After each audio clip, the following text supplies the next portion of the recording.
I wanted to share with you a song that I wrote about a year and a half ago, but I really enjoyed playing it. And I was experimenting by tuning the guitar down a half step. So this is the E flat, so E flat, A flat, D flat, G flat, B flat, and E flat. And it kind of gives it a different quality, different character. I'm still not sure if I like it better in E or E flat, but I just want to record something and share it. And I don't have a name for it, so if you think of a name, let me know.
So there it is, mistakes and all.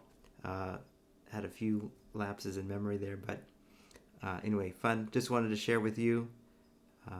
Yeah, feel free to share something you've been working on or practicing. I'd love to hear it.